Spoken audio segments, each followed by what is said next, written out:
Alright, today I'm out here with the 2005 Chevy Trailblazer getting the radiator done on this.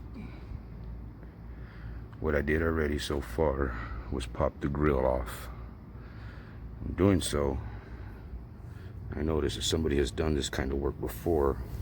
It has the little clips right here that you got to squeeze out. So there's 1, 2, 3, 4, 5. There's 10 of them all together.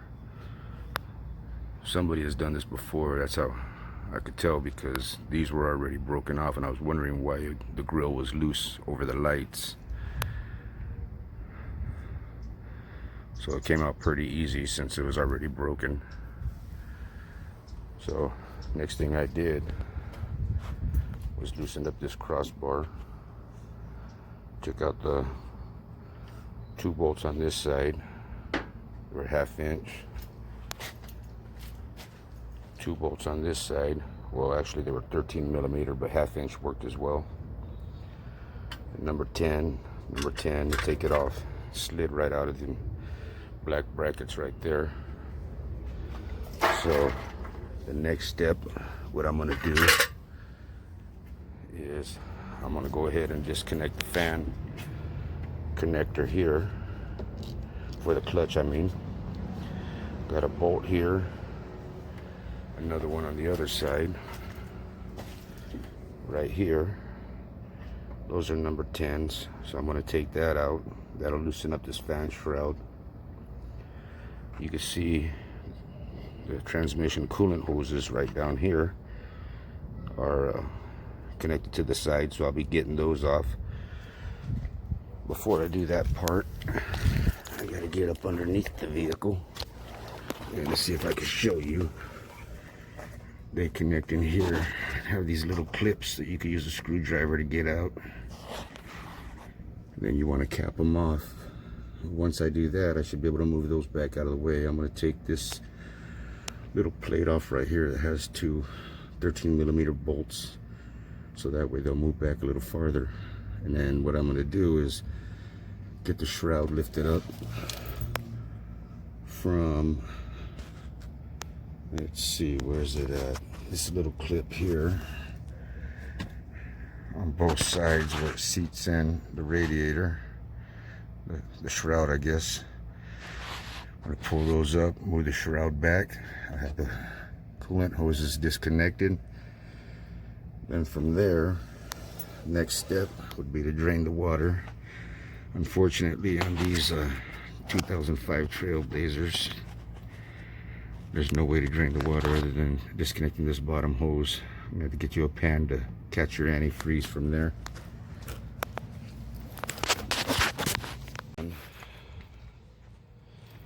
Then I could go ahead and loosen up these. I don't know if you can see it. There's a number 10 right there, and a number 10 over here. Those two will separate my condenser away from the radiator, so I can go ahead and get the condenser back and push the radiator away from it. I already undid the hood latch, got that laying up on the side right here. That had 1 bolt in it. It goes down in the bottom in here that holds it in. You can see the bolt right here. I just put everything back in place where they went, so that way I know where it goes afterwards.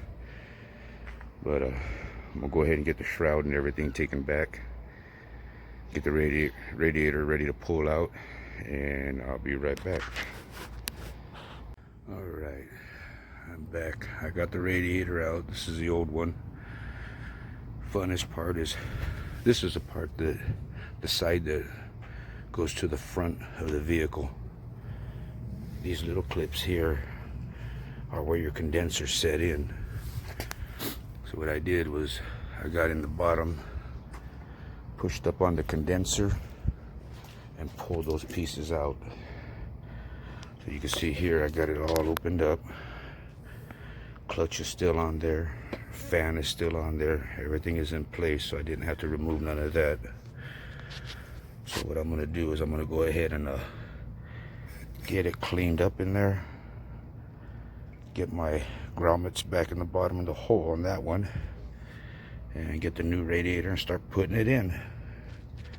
You always want to be careful when you're taking everything out that you're not damaging the front of your condenser. You don't want to hit any of the vents on it. I think what I'm going to do is clean off this condenser before I even put it back in the radiator, and I'll be right back once I got it put in.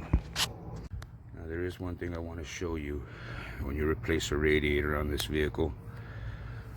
These little metal clips here that hold your screws, you need to pop off the old one and put on the new one, because it does not come with them. I didn't find any packets in there that had them. So it's the two at the top. You got one right here, one right over here.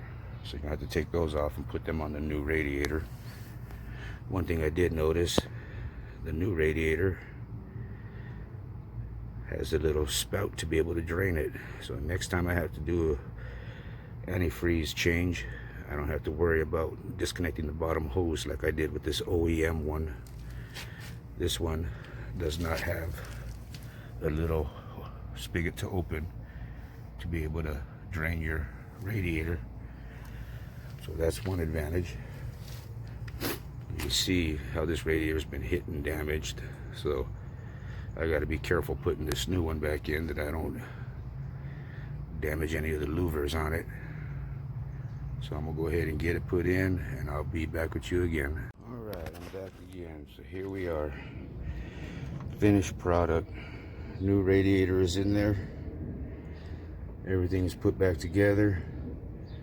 Did not have to take off the fan clutch, and I did not have to take off the fan. Just undid the shroud, moved it back,